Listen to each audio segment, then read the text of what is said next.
Hey, welcome to Viking Preparedness. I am Pastor Joe Fox. No matter how well prepared we are, we can always do more. No matter how squared away you are, you can always get more squared away. Right now, I'm sitting in Kansas at High Prairie Acres, and my wife, Sister Kate, is about 7 hours away from here. She's with my daughter, who has a job, and her husband. And my other daughter is about 45 minutes away from here at college, and the Shofar Mountain Saints are about 6 hours away from here. And there's news about the, Yellowstone supervolcano, right? There's animals running. Why are they running? I don't know. Maybe somebody was chasing them with a four-wheeler. But, there's other things. There's helium counts are really high. There was an earthquake there the other day. And someday, it could be, 1,000 years from now, that volcano, that supervolcano is going to go off. And I've done research on the Yellowstone caldera, and that will affect me.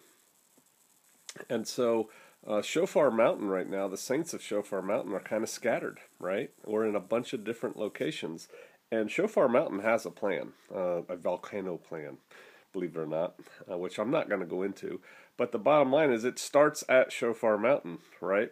And right now we're all dispersed. And so I had to dust off some contingency plans. I contacted some people, and we've kind of got that squared away now. But maybe we'll use this as a teaching point for you. Whether or not you believe that the Yellowstone volcano caldera is going to erupt or not, whether it does or not, it doesn't change the fact that, you need to have plans to leave where you are, hopefully with those that you love and care about and are responsible for, and, go to an alternate location. And so maybe this is a good time for you to start thinking about that. Number one, where is your alternate location? You should have more than one. What are your routes to get to that location, those locations? You should have more than one, right? You need to start thinking about this stuff. And in times of heightened stress, awareness, whatever. I mean, the animals are running. The methane levels are up. Supposedly there's a bulge in the ground, and there was an earthquake. Hey, that seems to me like, at least we should be looking at it, right? We should be aware of what's going on. We can read in the Word that, there's going to be earthquakes in diverse places, and if you read deeper, there's going to be all kinds of earth changes, New Age word term going on. And so, yeah, I'm aware. I'm a watchman, and I'm looking. But I'm not just sitting there watching. I'm taking steps. Maybe you should too. Maybe now's a good time to put your bob in the car. Maybe now is a good time to fill up the car and fill up the gas cans with extra gas so that you can move if you have to. Maybe now's a good time to make communication with those that are going to be, in your bug out plan, in your convoy. Get your radios squared away. Get your batteries topped off for your radios. Maybe go ahead and put those radios into your vehicles if you haven't already done so. Sit down, make a list. Because our kicker for this particular event is when we hear of the eruption, things start moving, right? We start moving pieces.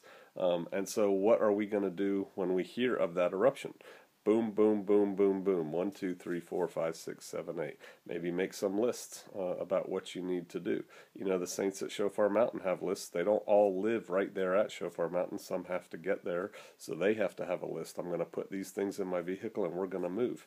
The thing about this volcano, if you plan to get out of the ash fall and do your own research on that, what you think about that, you're going to have to move before the masses move. You're going to have to move before the authorities trying to be helpful close down a whole bunch of roads or something, which then ruins your plans. You got to leave early and avoid the rush. And so to do that, you can't be lollygagging around once you hear of some action going on. It's the same thing, I was just talking to a brother who had a dream that was very similar to the Red Dawn movie. And he was discussing this with me. We celebrated the New Year at another community last weekend. Actually, yesterday, right? Yesterday, day before. And he had this dream of, enemy paratroopers coming out of the sky, and it was a really realistic dream to him, and he was wondering if it was one of those dreams. hey, you know what? It's not a bad idea to make plans. What would you do if the 44th Mongolian horde was dropping from the sky, 2 miles to your south? Because whatever action you would take there might be the same action you would take if there was a forest fire 2 miles to the south that was coming your way, or a poison gas cloud. You see what I mean? It doesn't really matter in too great of detail what the cause is that's making you go or do certain actions, take certain actions. It just matters what those actions are. And if you have a good plan for one thing, it's easy to modify it for another thing. So start thinking about contingency plans, and don't just have, yeah, I guess we'll go to Aunt Mabel's. She lives about 8 hours away from here. How are you getting How are you getting to Aunt Mabel's? What are you taking with you? What's your backup plan for when one vehicle breaks down? What are you going to transfer into the other vehicle so we can move? I should probably do a video on convoy operations. But hey, things to think about, things I'm thinking about, things I'm trying to sensitize the Shofar Mountain Saints about while I'm away. And I hope I see you out there.